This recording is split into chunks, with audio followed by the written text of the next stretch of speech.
When the security guard humiliated a poor farmer at the VIP lounge, he had no idea the man owned half the county. Watch what happens when the helicopter pilot calls him boss. A powerful story about appearances and true character. Like this video. Subscribe for more life-changing stories. And let us know in the comments where you're watching from today.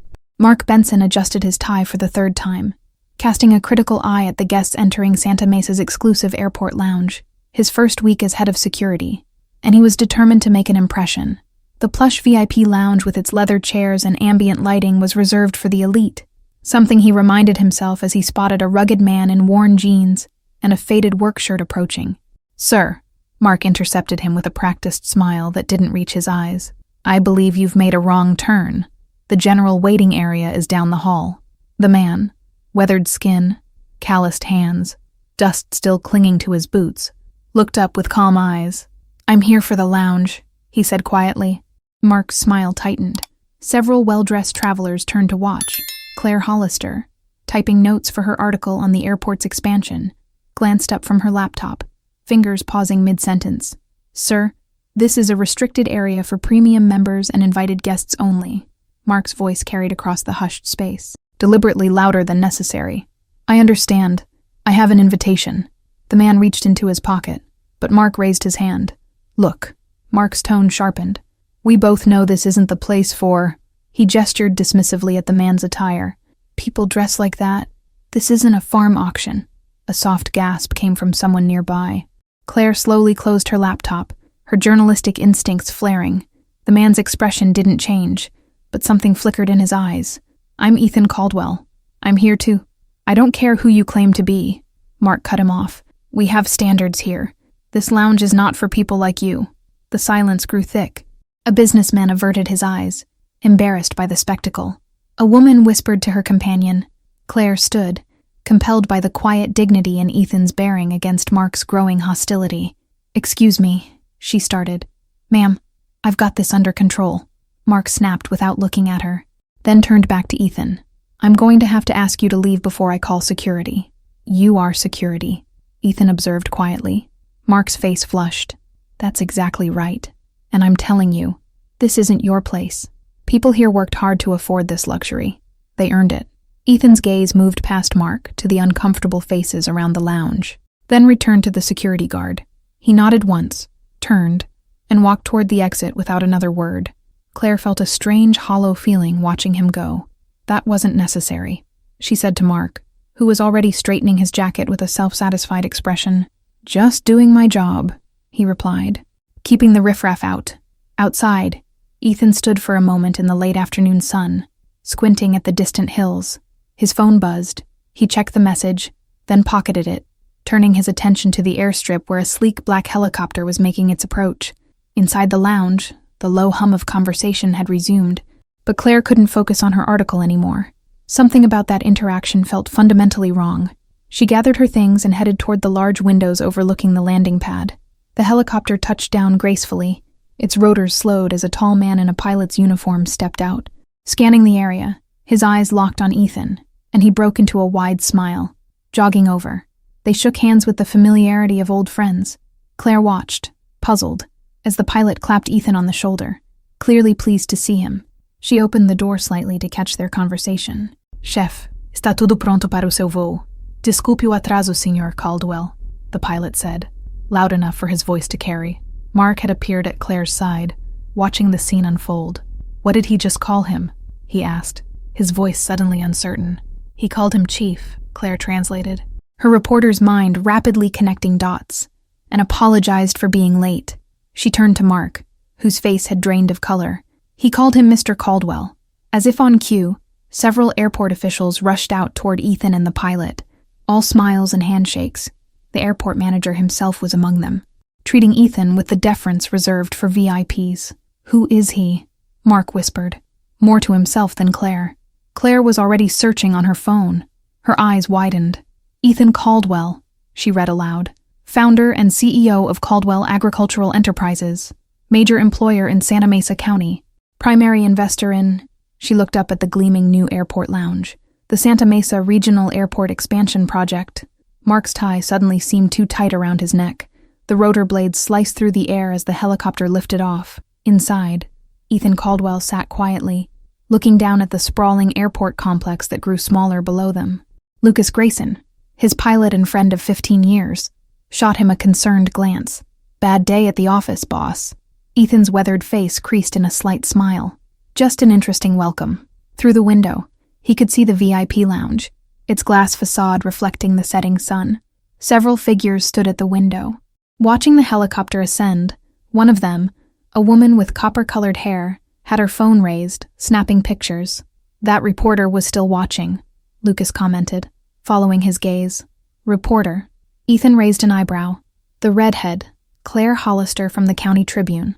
She's been covering the airport expansion." "Smart lady, asks good questions." Back in the lounge, chaos had erupted. The airport manager, Gerald Hoffman, was berating Mark Benson in hushed but forceful tones. "That was Ethan Caldwell. The Ethan Caldwell. Do you have any idea what you've done?"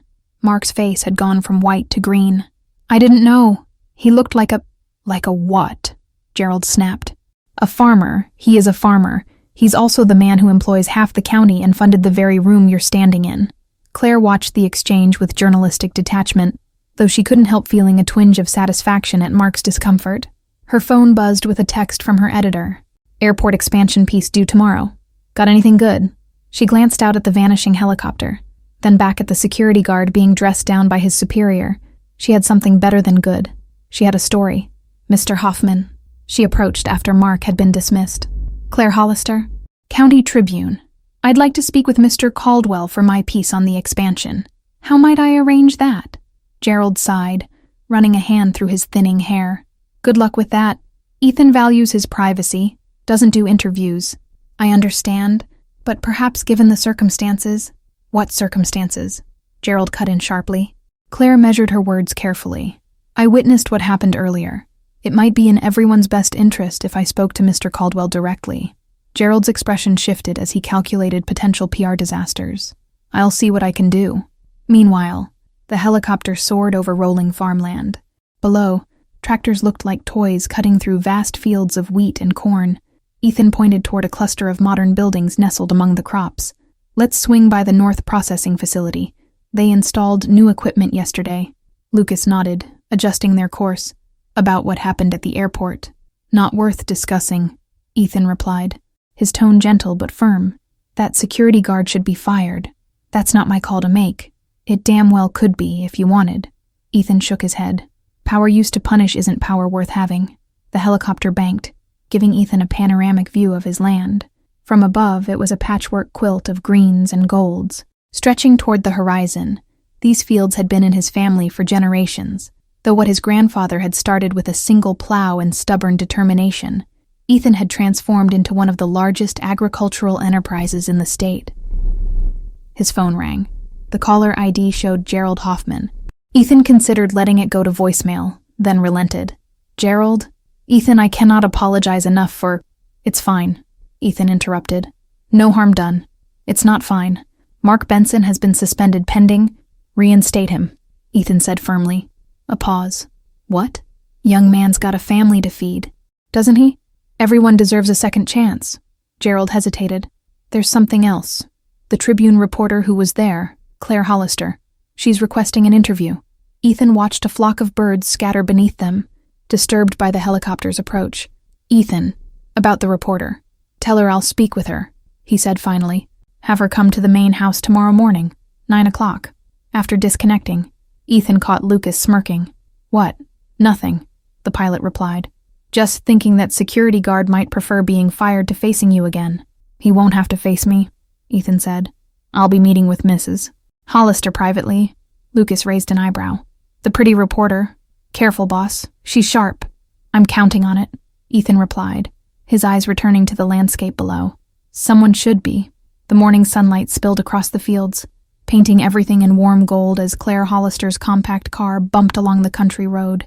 Her GPS insisted she had arrived, but all she saw were seemingly endless acres of crops and a simple gravel drive marked by a weathered wooden sign. Caldwell Farms, Est, 1932. Turning onto the drive, she expected to see a mansion befitting a man of Ethan Caldwell's wealth. Instead, after a half mile, A modest two-story farmhouse appeared, white with green shutters and a wide porch. It was well-maintained but utterly lacking in ostentation. Claire checked her watch. 8:45, early, but better than late. As she parked, the front door opened. Ethan emerged, dressed much as he had been yesterday. Jeans, work boots, and a flannel shirt with the sleeves rolled up. He carried 2 mugs of coffee. "Good morning, Mrs. Hollister," he called. "Hope you like it black." Claire grabbed her recorder and notebook. "I do, actually. Thank you." Ethan handed her a steaming mug as she climbed the porch steps. "Sorry for the early hour. Farm days start at dawn. I appreciate you making time," Claire replied, taking a sip. The coffee was excellent, rich and complex, not what she'd expected from a farmhouse brew. "Surprised?" Ethan asked, noticing her expression. "My daughter Rebecca brings me beans from her travels. This one's Ethiopian." He gestured to a pair of rocking chairs. They sat, looking out over the fields where workers and machinery were already active. "Beautiful land," Claire commented. "4th generation?" Ethan nodded. "My great-grandfather homesteaded the first 100 acres. We're up to 12,000 now." Claire set her recorder on the small table between them. "Mr. Caldwell, may I record our conversation?" "Ethan, please, and yes, that's fine." She pressed the button. "I was at the airport yesterday." Ethan's expression remained neutral. "I remember. It was an unfortunate incident." "Was it?" He sipped his coffee. "I'm not sure I agree." Claire's brow furrowed. "You don't think being humiliated and ejected from a lounge you helped fund was unfortunate?" "I wasn't humiliated," Ethan replied simply. "Embarrassment requires caring about others' opinions. I stopped doing that a long time ago." "Then why agree to this interview?" Ethan regarded her thoughtfully. "Because you seemed different. While everyone else stared or looked away, you stood up. I'm curious why." Claire hadn't expected the tables to turn. "I'm a journalist. I notice things. What happened seemed unjust. And justice matters to you, doesn't it to everyone?" Ethan's laugh was gentle. "You'd be surprised." The conversation paused as a helicopter, different from yesterday's, appeared in the distance, heading toward them. Ethan checked his watch and frowned.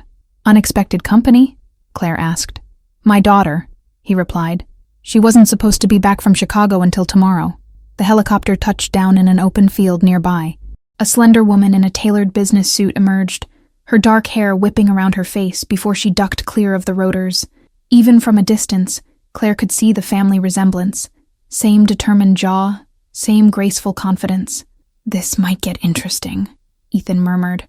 Rebecca Caldwell strode toward the house, her expression shifting from purposeful to surprised when she spotted Claire. "Dad," she called as she approached. "I didn't realize you had company." "Rebecca, this is Claire Hollister from the County Tribune. Ms. Hollister, my daughter and Rebecca." Claire extended her hand. "Pleasure to meet you." Rebecca shook it firmly, her smile polite but assessing. "Likewise, Dad. I need to speak with you. It's about Victor Harrington." Ethan's face tightened almost imperceptibly. "Can it wait?" "It could," Rebecca said. "But you'll want to hear this." She turned to Claire. "Would you excuse us for a moment?" "Of course," Claire replied. Though her reporter's instincts were firing on all cylinders, Victor Harrington was a name she recognized. A real estate developer with political ambitions who'd been pushing for commercial zoning changes in the county. Ethan and Rebecca stepped inside the house, leaving Claire on the porch. She didn't try to eavesdrop. Instead, taking in the panoramic view of Caldwell Farms, workers in the distance moved with purpose, the operation a well-oiled machine. A few minutes later, Ethan returned alone, his expression troubled. "Everything okay?" Claire asked. "Just business," he replied, settling back into his chair. "Now where were we? You were about to tell me why a man worth millions chooses to dress like a farmhand and drive a 10-year-old truck." Ethan's eyebrows shot up. "You've done your research. That's my job." "Fair enough," he conceded. "The answer is simple. I am a farmhand. Have been all my life. The fact that I own the farm doesn't change that. But surely your position—" "My position," he interrupted gently, "is in those fields, with my people. Money doesn't change who you are, Ms. Hollister. It only reveals it." Claire studied him, sensing a story far more complex than she'd anticipated. "And what does your money reveal about you?" "That I value the same things I always have," Ethan said, gazing out at his land. "Hard work, honest dealings, and the understanding that we're temporary caretakers, not owners. This land will be here long after I'm gone." The helicopter's rotors began to turn again. Rebecca emerged from the house, gave her father a kiss on the cheek and a meaningful look, then headed back toward her transport. "Your daughter seems intense," Claire observed. Ethan smiled fondly. Rebecca's brilliant MBA from Stanford could work anywhere, but she came back to help modernize our operation. She worries about me, though. Thinks I should retire, enjoy life. And why don't you? His eyes crinkled. What makes you think I'm not enjoying it now? Mark Benson sat on the edge of his bed, staring at the suspension notice. 3 days without pay. Better than fired, but still a blow to his already stretched finances. His 4-year-old son's voice carried from the kitchen where his wife was preparing breakfast. "I messed up, Amy," he said when she appeared in the doorway. "Really messed up." Amy sat beside him, her expression concerned but not judgmental. "What happened?" "I threw out the wrong person, someone important." He ran a hand through his hair. "I thought I was doing my job, making the place exclusive like they wanted, and instead, you were judging by appearances," she finished quietly. Mark couldn't meet her eyes. Amy, who used a wheelchair after a childhood bout with polio, knew all too well about being judged by appearances. "Yeah," he admitted. "Exactly that." His phone rang. Harris Mitchell, a longtime airport employee who had befriended Mark during his training. Mark answered reluctantly. "You still have a job," Harris said without preamble. "What? How do you know?" "Because Caldwell himself told Hoffman to reinstate you, suspension reduced to a warning. You're expected back tomorrow." Mark sat stunned. "Why would he do that?" "Good question," Harris replied. "Maybe ask him yourself. Word is he's meeting with that Tribune reporter at his farm this morning." After hanging up, Mark stared at the phone, conflicting emotions washing over him. Relief at not losing his job warred with a deeper shame that the man he'd humiliated had intervened on his behalf. "I need to apologize to him," he said finally. Amy squeezed his hand. "Yes, you do." Across town in the Tribune's modest offices, Claire's editor, Jack Palmer, leaned against her desk, reading her notes from the morning's interview. "This is Gold Hollister," he said, "the humble billionaire, dressed like a farmhand, who forgives the man who humiliated him." "It's not that simple, Jack," Claire replied, organizing her thoughts. "There's something more there. When his daughter showed up, they mentioned Victor Harrington. There's tension there." Jack perked up. "Harrington? The developer running for state senate. The same." "I did some digging. Harrington Properties has been trying to buy parcels adjacent to Caldwell land for years. Ethan won't sell, and it's blocking Harrington's plans for a resort development. Now that's interesting," Jack mused. "Political angle. Follow it," Claire nodded, already planning her next move. "I need to talk to Harrington." "Be careful," Jack warned. "He's got a reputation for holding grudges." At Harrington Properties' gleaming downtown headquarters, Victor Harrington reviewed the mock-ups for Santa Mesa Resort and Spa, his dream project. Tall, polished, with perfectly coiffed silver hair, Victor had the smooth demeanor of a politician and the sharp eyes of a predator. His assistant knocked tentatively. "Sir, there's a reporter here from the Tribune, Claire Hollister. She doesn't have an appointment, but she's asking about the Santa Mesa project." Victor's smile didn't reach his eyes. "Send her in." Claire entered, professional but wary. Something about Harrington's too-perfect office made her uneasy. "Ms. Hollister?" He rose to shake her hand. "To what do I owe this pleasure?" "I'm working on a piece about economic development in the county," Claire replied, choosing her words carefully. "Your resort project seems to be at a standstill." Victor's smile tightened. "Temporary delays, nothing concerning." These delays wouldn't have anything to do with Ethan Caldwell refusing to sell his adjacent properties. Victor gestured for her to sit. "You've been talking to Ethan." It wasn't a question, but Claire nodded. "This morning. Let me guess. He was wearing those ridiculous work clothes, sitting on that falling-down porch, spinning tales about family legacy and stewardship of the land." "Something like that," Claire admitted. Victor leaned forward. "What Ethan doesn't tell people is that we grew up together. Our fathers were friends until Ethan's dad swindled mine out of his share of what should have been a partnership. The Caldwell empire was built on stolen opportunities." Claire's journalist instincts flared. This contradicted everything she'd learned about Ethan. "That's a serious accusation." "It's the truth," Victor insisted. "Ethan plays the humble farmer, but don't be fooled. Behind that folksy exterior is a ruthless businessman who will crush anyone in his way." He smiled thinly. "Off the record, of course." "Of course," Claire replied. though she had no intention of dropping this thread. Back at Caldwell Farms, Ethan inspected a malfunctioning irrigation system with his farm manager when Rebecca approached, tablet in hand. "Harrington's on the move," she said without preamble. "He's scheduled meetings with 3 county commissioners next week." Ethan straightened, wiping his hands on a rag. "Let him meet. The zoning laws are clear." "It's not just zoning anymore," Rebecca replied, handing him the tablet. "Look at this." Ethan scanned the document, his expression darkening. "Environmental impact concerns. That's rich, coming from a man who wants to build a golf course in drought country. He's claiming our fertilizer use is contaminating groundwater," Rebecca explained. "It's bogus, but it could trigger inspections. Delay our planting schedule. He's getting desperate," Ethan murmured. Rebecca studied her father. "This isn't just business for him anymore. It's personal. It always was," Ethan replied softly, his mind traveling back decades to wounds still unhealed. At the airport, Mark Benson returned to work. Enduring the whispers and stares from colleagues who'd heard about the incident, Harris met him at the security checkpoint. "Rough day?" the older man asked sympathetically. "You could say that," Mark replied, adjusting his uniform. "Everyone's looking at me like I'm an idiot." "You made a mistake," Harris shrugged. "Happens to everyone." "Not like this," Mark sighed. "I humiliated a decent man because of how he was dressed. What does that make me?" "Human," Harris answered simply. "Question is, what are you going to do about it?" Mark's response was interrupted by a commotion at the main entrance.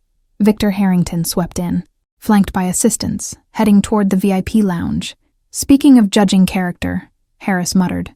"Watch yourself with that one. All shine, no substance."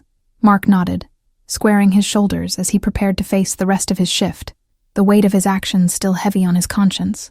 Dawn painted the sky in watercolor hues as Claire drove the winding road toward Caldwell Farms. She hadn't been invited back, but journalistic instinct, and something less definable, drew her there. Victor Harrington's version of events didn't align with what she'd observed of Ethan, and she was determined to uncover the truth. This time, she bypassed the main house, following signs to processing facility number 3. If Ethan valued hard work as he claimed, that's where she'd find him. The facility was a blend of traditional barn architecture and modern technology. Workers moved with purpose, some nodding at Claire as she approached. In the central area, she spotted Ethan in conversation with an older woman, their heads bent over a tablet. "Mrs. Hollister," Ethan called when he saw her. "Twice in 1 week, I'm beginning to think you find us interesting." "I find contradictions interesting," Claire replied honestly. "And you're full of them." Ethan's companion, a dignified woman in her 70s with silver hair and sharp eyes, gave him an amused look. "Martha Jenkins, meet Claire Hollister from the Tribune," Ethan introduced. "Martha was my first employer, back when I was 16. Now she pretends to be retired while actually running our community outreach programs." Martha extended a weathered hand. "Don't believe everything he says, dear, or everything others say about him for that matter." Claire shook her hand, intrigued. "That's actually why I'm here. I spoke with Victor Harrington yesterday." Ethan's expression remained neutral, but something flickered in his eyes. "I see. He had quite a different perspective on your history." "I imagine he did," Ethan replied, his tone carefully even. Martha snorted. "Victor Harrington has been rewriting history since we were children, Ethan. I need to check on the school program, Mrs. Hollister. Don't let this stubborn man dodge your questions." After Martha departed, Ethan gestured toward a side door. "Walk with me." They exited into a flourishing vegetable garden where several workers were harvesting tomatoes. "Everything we grow here goes to local food banks and school lunch programs," Ethan explained. "Martha's passion project. It's impressive," Claire acknowledged. "But I'm more interested in what Victor Harrington told me." "About my father supposedly cheating his father?" Ethan asked mildly. Claire blinked, surprised by his directness. "Yes," Ethan sighed, stopping beside a row of sunflowers that turned their faces to the morning light. "Victor's father, George, was my father's best friend. They did plan to be partners. That much is true. But George had a gambling problem. He lost his investment money before the partnership was formalized. My father covered for him, told everyone George had decided to pursue other opportunities. Why would he do that? To protect his friend's reputation and his family." Ethan's eyes took on a distant look. "My father believed in second chances. He even offered George a job managing part of our operation. No questions asked. Did he take it? No. Pride's a powerful thing. George moved away, but Victor stayed with his mother. We went to the same schools. He's believed his father's version of events his whole life. Claire processed this, her reporter's mind working. Do you have proof of what really happened? Somewhere in the family records? Probably, Ethan replied, but I've never seen the point in dredging it up. It wouldn't change anything. It might clear your father's name. My father's name is clear to those who matter, Ethan said simply. Living well is better than winning arguments. They continued walking, passing a group of children being led on a tour by Martha. School visits, Ethan explained. We show them where food comes from. Let them plant seeds. You'd be amazed how many kids have never seen a vegetable growing. Claire watched as a young girl's face lit up when Martha helped her pull a carrot from the ground. You care about this community? It's home, Ethan replied, as if that explained everything. Across town, Rebecca Caldwell sat across from Jack Palmer in the Tribune's conference room, her posture perfect, her expression controlled. I appreciate you seeing me, Mr. Palmer, she said, but I'm concerned about your reporter's interest in the tension between my father and Victor Harrington. Jack leaned back. Studying her, Mrs. Hollister is pursuing a legitimate story about economic development in the county. Your father and Mr. Harrington represent different visions for that development. This isn't about development, Rebecca countered. It's about a personal vendetta that Harrington has nursed for decades. He'll say anything to damage my father's reputation. If there's another side to the story, we want to hear it, Jack replied. That's fair journalism. Rebecca hesitated, then reached into her briefcase. These are copies of original partnership documents between my grandfather and George Harrington, along with bank records showing that George withdrew his investment before the partnership was finalized. My father doesn't know I have these. He's always felt exposing the truth would only hurt the Harrington family further. Jack examined the documents, his eyebrows rising. This contradicts Victor's claims entirely. My father believes that actions speak louder than accusations, Rebecca said quietly. But I'm not as forgiving. Not when Harrington is now attacking our operations with false environmental claims. Why show me this now? Rebecca's composed facade cracked slightly. Because my father won't defend himself, even when he should. His health isn't what it was, this stress. She straightened, regaining control. Just make sure your story tells the truth, Mr. Palmer. Meanwhile, at the airport, Mark Benson approached Harris during their break. I need your help with something. Depends what it is, Harris replied cautiously. I want to apologize to Mr. Caldwell in person, but I can't exactly show up at his farm unannounced. Harris considered this.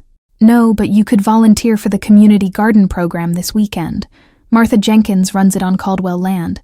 Ethan usually stops by. You think that's appropriate? Won't it seem like I'm stalking him or something? Showing up to work in his community garden, getting your hands dirty like he does every day. Harris shook his head. That's not stalking. That's learning. The community garden bloomed with activity under the Saturday morning sun. Volunteers of all ages worked the soil, planted seedlings, and harvested ripe produce. Among them, looking decidedly out of place in new gardening gloves, was Mark Benson. His wife Amy watched from the shade, their son playing nearby. You're overthinking it, she told him as he hesitated over where to begin. It's dirt, you can't break it. Martha Jenkins approached, clipboard in hand. First-timers. When they nodded, she smiled. Perfect. We need help with the tomato trellises. I'm Martha, by the way. Mark Benson, he introduced himself, then gestured to his family. My wife Amy and son Jason. If Martha recognized his name, she gave no indication. Wonderful to have you. The children's area is over there if Jason wants to plant his own pumpkin to take home in the fall. As Mark followed Martha to the tomato section, he scanned the garden for Ethan, both hoping for and dreading their encounter. He's not here yet, Martha said, reading his thoughts. Ethan's checking the north fields this morning, but he'll be by. Mark flushed. Is it that obvious? Only to someone who's been watching people come to terms with their mistakes for 70 years? Martha replied kindly. The hardest person to forgive is usually yourself. Across the property, Claire walked alongside Ethan as he inspected irrigation lines. She'd been shadowing him for her article, but the professional distance she normally maintained was proving difficult.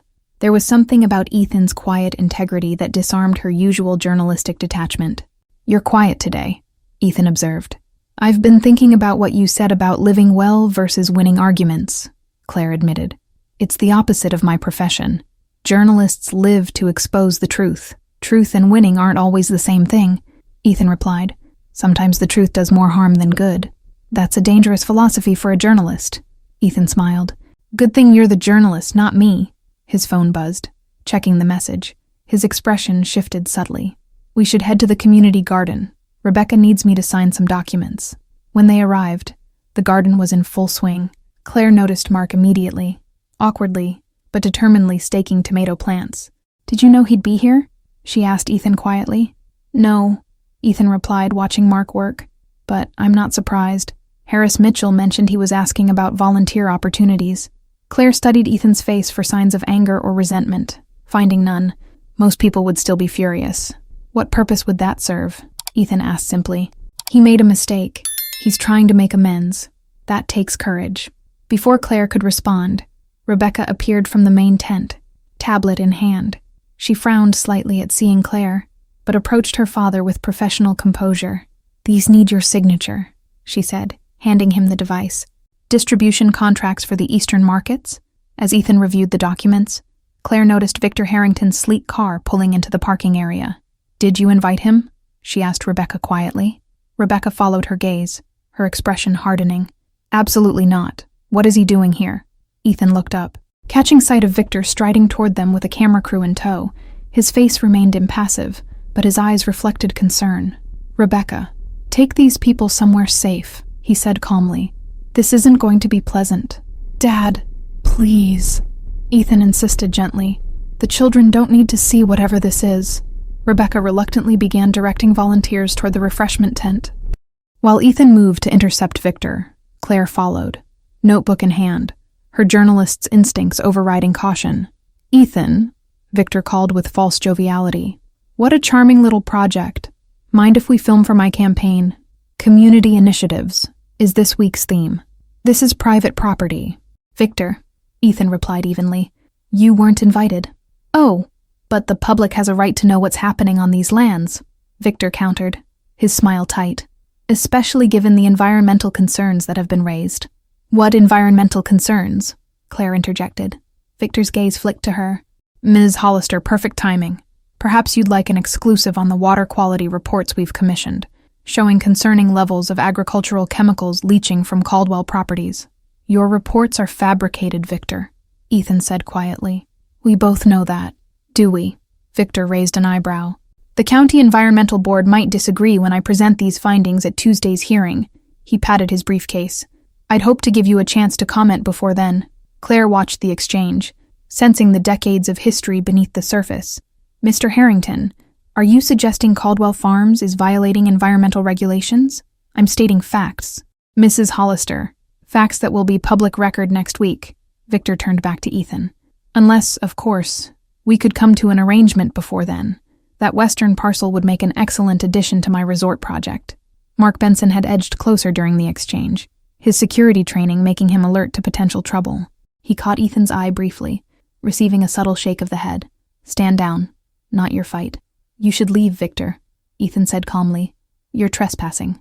Just like that man was trespassing in the VIP lounge. Victor shot back, gesturing toward Mark. Interesting how rules apply differently depending on who you are.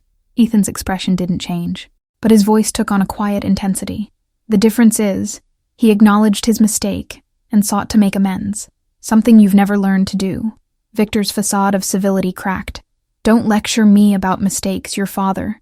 My father protected yours, Ethan interrupted, his voice still controlled but carrying enough to reach those nearby. Protected his reputation, protected your family from scandal. You've spent your life nursing a grievance based on lies, Victor. It stops now. Victor's face flushed with anger. You're the liar, Caldwell. Always have been. And I'll prove it to everyone. He turned abruptly, signaling his camera crew to follow, but not before shooting a venomous glance at Claire. Choose your sources carefully, Ms. Hollister. The Tribune might find itself facing a defamation suit otherwise. As Victor's entourage departed, an uncomfortable silence settled over the garden. Martha approached, placing a steadying hand on Ethan's arm. You okay? She asked softly. Ethan nodded, his composure returning. I am, but we need to prepare for Tuesday's hearing. Mark Benson stepped forward hesitantly. Mr. Caldwell, I don't mean to intrude, but he swallowed hard. I wanted to apologize for what happened at the airport. There's no excuse for how I treated you. Ethan studied him for a moment, then extended his hand. Thank you, Mr. Benson. Apology accepted. As they shook hands, Claire watched, wondering how many men would respond with such grace. Something told her there was far more to this story, and to Ethan Caldwell, than she had yet uncovered. Claire spent Sunday in the Tribune's dusty archives, searching for anything related to the Caldwell and Harrington families. The deeper she dug, the more the narrative aligned with Ethan's version of events. Old business pages showed announcements of partnerships that never materialized, and social columns hinted at George Harrington's unfortunate financial reversals and subsequent departure from Santa Mesa. Most telling was a faded photograph from the county fair circa 1975, showing a teenage Ethan and Victor standing beside a prize-winning heifer. Ethan's arm was around Victor's shoulders. Friends once. Clearly, something had poisoned that relationship beyond the business dispute between their fathers. Her phone rang. Jack Palmer. Hollister. You need to see this. Harrington's campaign just released a teaser of his environmental claims against Caldwell Farms. It's all over social media. I'll be right there. At the Tribune. Staff gathered around monitors displaying Victor's slickly produced video. Drone footage showed Caldwell farmland intersected by streams, with ominous red graphics highlighting danger zones of alleged contamination. This is fear-mongering, not journalism, Claire muttered, watching Victor's grave on-camera warnings about corporate agriculture poisoning our community. It's effective fear-mongering, Jack replied grimly. Comments are flooding in from concerned citizens. The county commissioners will be under pressure at Tuesday's hearing. It's also completely fabricated, Claire insisted. Caldwell Farms has won environmental stewardship awards 3 years running. Jack studied her. You sound personally invested. Hollister. Claire flushed slightly. I'm invested in the truth. Good. Then find it. I want a comprehensive piece ready to run after Tuesday's hearing, whatever the outcome. At Caldwell Farms, Rebecca paced her father's study, tablet in hand, while Ethan remained calmly seated at his desk. We need to counter this now, she insisted. Our legal team can file an injunction, force him to take down that misleading video, and make it appear we have something to hide, Ethan countered gently. No, Rebecca. We'll address this at the hearing, with facts. Facts don't spread as quickly as fear, Dad. We've already had 3 school tours canceled. People are worried, Ethan sighed, the weight of responsibility momentarily visible on his features. Call Martha. Have her reach out to the families we supply through the food bank. They know us. Trust us. Their voices will carry more weight than legal maneuvers. Rebecca paused, considering this approach. That's actually smart. Grassroots defense. Sometimes the old ways work best. Ethan smiled. Now, about those water quality reports, our own testing shows no issues, correct? Completely clean, Rebecca confirmed. Whatever reports Harrington's presenting are either fabricated or deliberately misinterpreted. Then we'll need independent verification. Someone the board can't question. Rebecca nodded. I'll contact environmental sciences at the university if they can send a team tomorrow. Do it, Ethan agreed, turning to gaze out the window at his land that had been in his family for generations, that he had stewarded with care and integrity. Victor wants this to be personal. We can't let it become that. But it was already personal, as evidenced by the photo Claire had discovered in the archives. What she couldn't know was the story behind that image, how that county fair had marked the beginning of the end of Ethan and Victor's friendship. A wound reopened every time Victor looked at what the Caldwells had built and what his family had lost. Monday morning found Mark Benson at his security post, more vigilant than ever. The incident with Ethan had changed him, made him more aware of his assumptions and biases. When Harris approached with coffee, Mark looked troubled. Still beating yourself up? Harris asked. No, it's not that. I've been thinking about Harrington's visit to the garden. Something felt off. Harris raised an eyebrow. Like what? Like it was staged. The camera crew was already rolling before they approached Caldwell, and those documents he claimed to have. He made sure everyone saw the briefcase, but never actually showed any papers. You think he was bluffing? Mark shrugged. I don't know. But in security, when something feels staged, it usually is. Harris considered this. You planning to attend the hearing tomorrow? Wouldn't miss it, Mark replied. Some things you need to see through to the end. Claire arrived at Caldwell Farms unannounced that afternoon to find a team from the university collecting water and soil samples under Rebecca's supervision. Claire's press credentials granted her access, but Rebecca's reception was cool. Another surprise visit, Mrs. Hollister. Following the story where it leads, Claire replied. Mind if I observe? Rebecca hesitated, then relented. Stay out of their way. These samples need to be unimpeachable for tomorrow's hearing. As the scientists worked, Claire noticed Ethan in a distant field, talking with farm workers. Despite the crisis unfolding, he wasn't micromanaging the response but continuing his daily work. He trusts you to handle this, Claire observed to Rebecca. He trusts everyone to do their jobs, Rebecca corrected.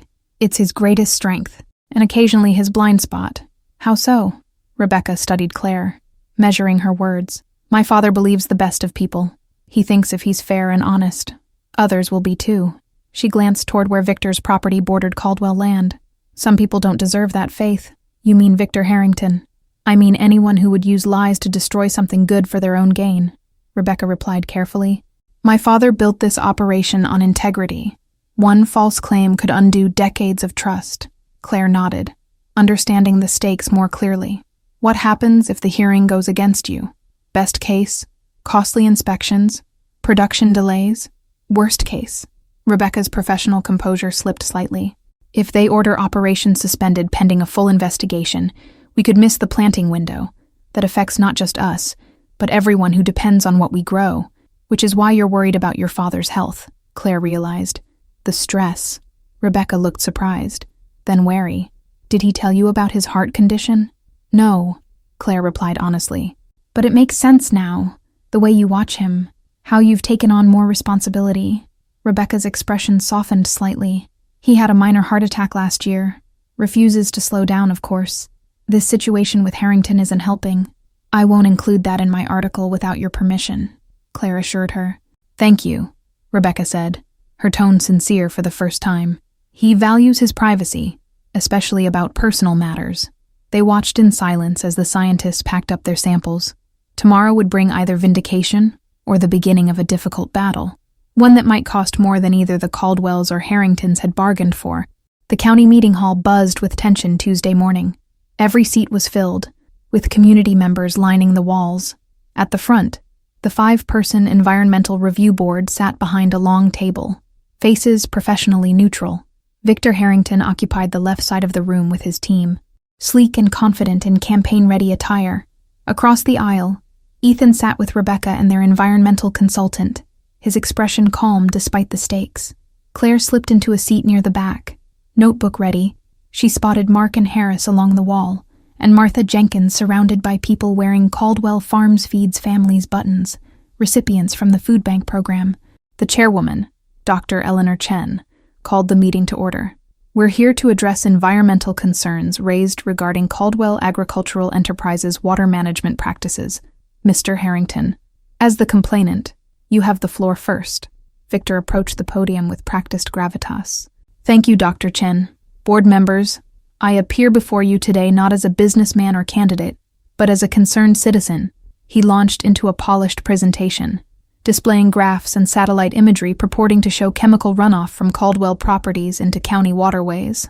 These independent reports, Victor gestured to documents being distributed to the board, show concerning levels of agricultural chemicals exceeding EPA guidelines, given Caldwell Farms' size and water usage.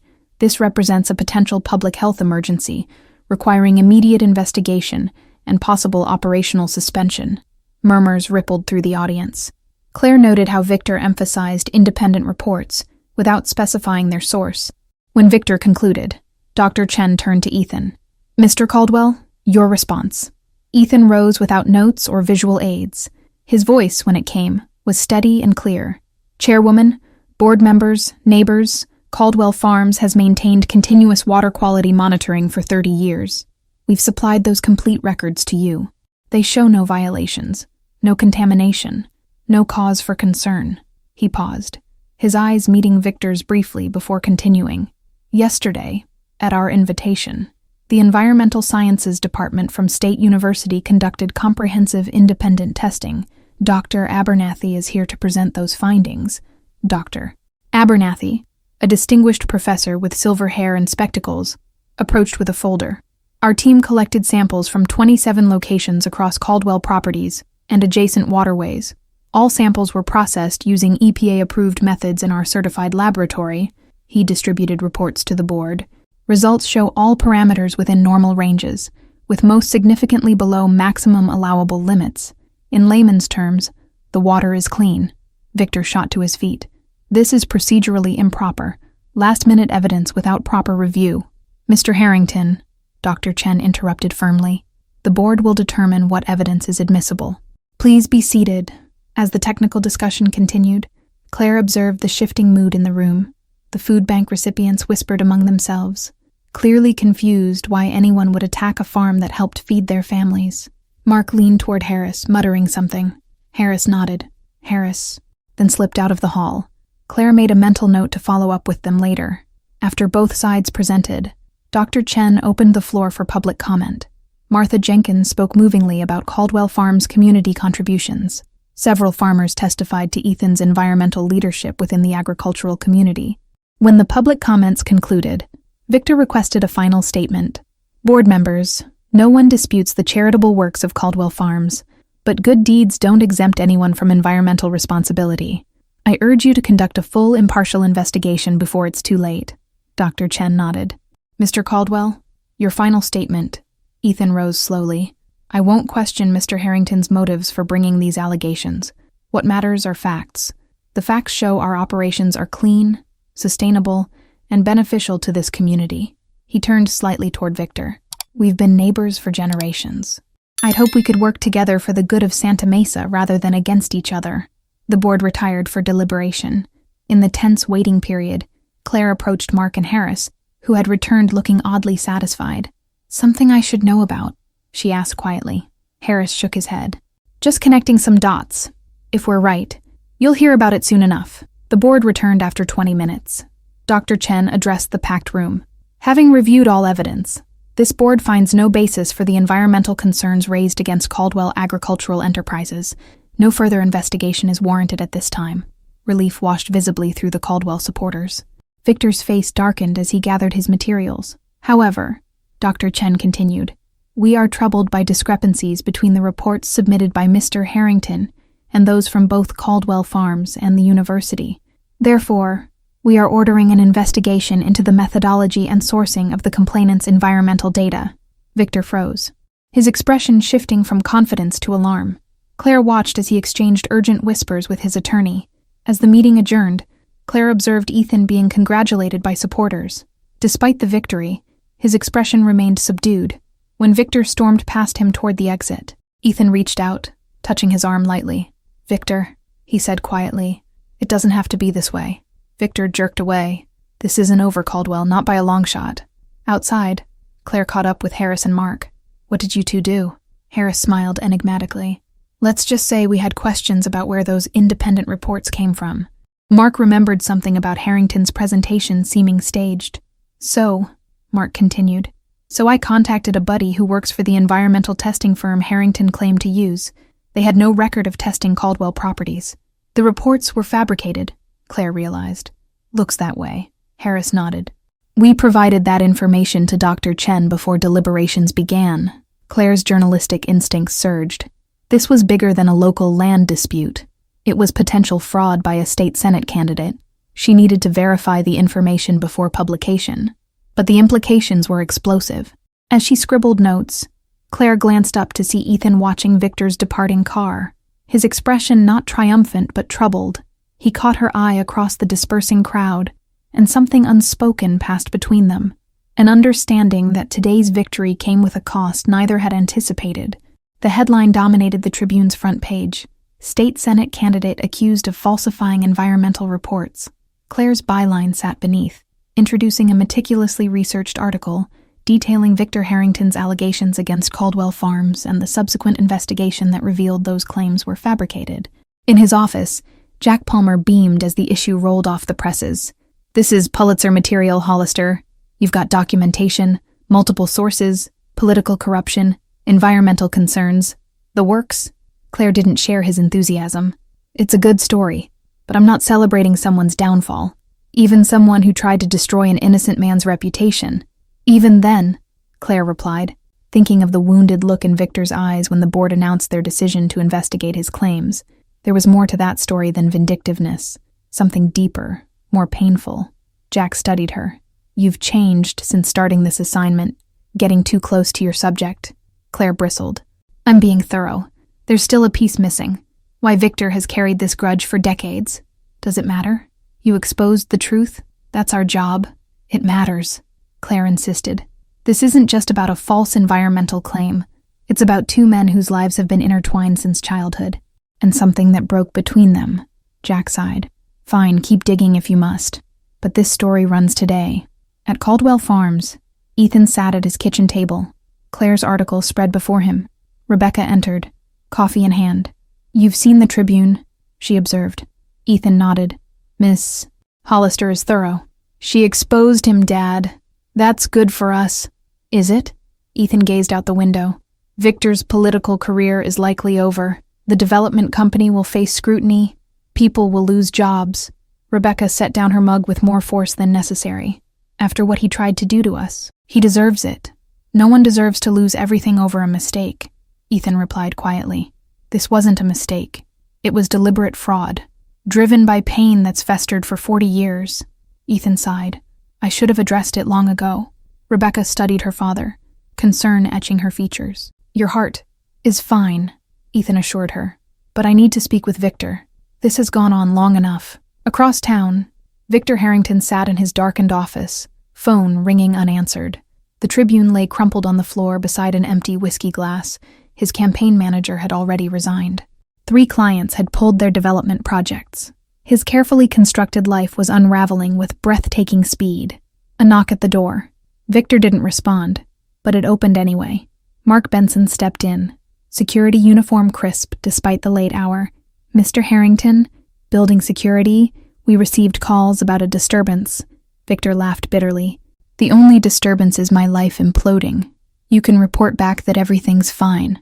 Mark didn't leave. Sir, I think you should know. Ethan Caldwell is downstairs. He's asking to see you. Victor's head snapped up. What? He says it's important. Something about setting things right. Setting things right, Victor repeated. Voice hollow. 40 years too late. Yet he straightened his tie and gestured for Mark to send Ethan up. Whatever was left of his dignity demanded he face his nemesis standing. When Ethan entered, the 2 men regarded each other in silence. Former friends, lifelong adversaries, bound by a history of misunderstanding and hurt. Come to gloat, Victor finally asked. You know me better than that, Ethan replied. I came to talk about what really happened at the county fair that summer. Victor flinched visibly. Ancient history. Not to you, Ethan observed. Not to either of us. In the Tribune offices, Claire was preparing to leave when Martha Jenkins arrived, carrying a small wooden box. Ms. Hollister, Martha greeted her. I hope I'm not too late. For what? Claire asked, confused. For the rest of the story, Martha replied, setting the box on Claire's desk. Ethan asked me to bring this to you, said you'd know what to do with it. Inside lay a collection of yellowed photographs, letters, and newspaper clippings, a chronicle of Ethan and Victor's entwined history. But most significant was a diary, its leather cover worn with age. My late husband's, Martha explained.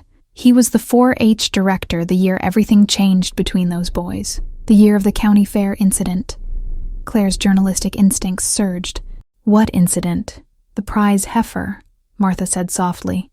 The one in the photograph you found in the archives. What that picture doesn't show is what happened afterward. As Martha revealed the story, Claire understood at last the source of the wound that had festered for decades between the 2 men. A teenage rivalry, a moment of poor judgment, a cover-up that left one boy bearing responsibility while the other escaped consequences, the kind of defining moment that shapes a life's trajectory.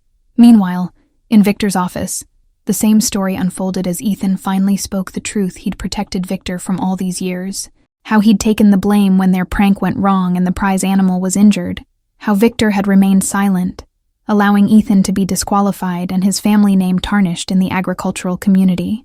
You let me believe it was your fault, Victor said, voice ragged. All these years. We were kids, Ethan replied. I had a family name that could weather the storm. Your father was already disgraced.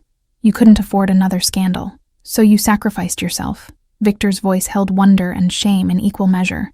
And I've spent 40 years hating you for it. We've both paid a price, Ethan said gently. Isn't it time we stopped? As dawn broke over Santa Mesa, Claire finished writing the final piece of the Caldwell Harrington saga. Not an exposé, but a reflection on reconciliation, on how old wounds can be healed when truth finally emerges from shadow. In her conclusion, she wrote, "Perhaps the measure of a person isn't found in wealth or position, but in the capacity to forgive others and oneself." In Santa Mesa this week, two men who had spent decades as adversaries may have finally found that forgiveness, and in doing so, they remind us that it's never too late to look beyond appearances to the truth that lies beneath. 1 month later, the expanded Santa Mesa Regional Airport welcomed its first international flight. The ribbon-cutting ceremony drew a crowd of local officials, business leaders, and media. Claire watched from the press section as Ethan Caldwell, dressed in his customary work clothes, stood beside the mayor. "Quite a change from the last time he was here," Jack Palmer commented, joining her. "Everything's changed," Claire replied, gesturing subtly toward where Victor Harrington stood among the attendees. Though no longer a candidate, he had maintained a dignified presence in the community, his public apology for the fabricated claims accepted with surprising grace. "Your follow-up piece helped," Jack acknowledged, showing the human side of the conflict, the history between them. "People understand mistakes born from old pain." Claire nodded, though she knew the reconciliation went deeper than what she'd published. Some aspects of Ethan and Victor's conversations remained private, a request she'd honored despite her journalistic instincts. The ceremony concluded with Ethan and the mayor cutting a ribbon across the entrance to the new international terminal. As attendees moved inside for the reception, Claire noticed Mark Benson in his security uniform, standing tall at his post. "Officer Benson," she greeted him. "How's the new position?" Mark smiled. "Head of International Terminal Security, has a nice ring to it. Still can't believe Mr. Caldwell recommended me for the promotion." "I can," Claire replied. "You showed integrity when it counted." Inside the reception, Claire observed Ethan moving comfortably through the crowd, as natural in this environment as he was in his fields. When he spotted her, he approached with a warm smile. "Miss Hollister, your articles have made me something of a local celebrity, I'm afraid." "You were always a pillar of this community," Claire corrected. "People just see it more clearly now." Ethan's eyes crinkled. "Speaking of seeing clearly, there's someone I'd like you to meet." He gestured to where Rebecca stood, chatting with an elegant older woman. "My mother-in-law is visiting from California. She was quite impressed by your writing." As they crossed the room, Claire noticed Victor speaking with Martha Jenkins near the refreshment table. The older woman was gesturing animatedly, Victor nodding with what appeared to be genuine interest. "They're discussing the community garden expansion," Ethan explained, following her gaze. "Victor's donating part of his property for a new educational center." Claire raised an eyebrow. "That's unexpected." "People can surprise you when given the chance," Ethan replied simply. After introductions with Ethan's mother-in-law, a sharp-witted former professor who extracted a promise from Claire to visit for tea, Claire found herself momentarily alone. From this vantage point, she could observe the various threads of her story woven together. Mark at his post, proudly fulfilling his responsibilities. Martha and Victor planning community initiatives. Rebecca leading a group of business leaders on a tour of the terminal facilities.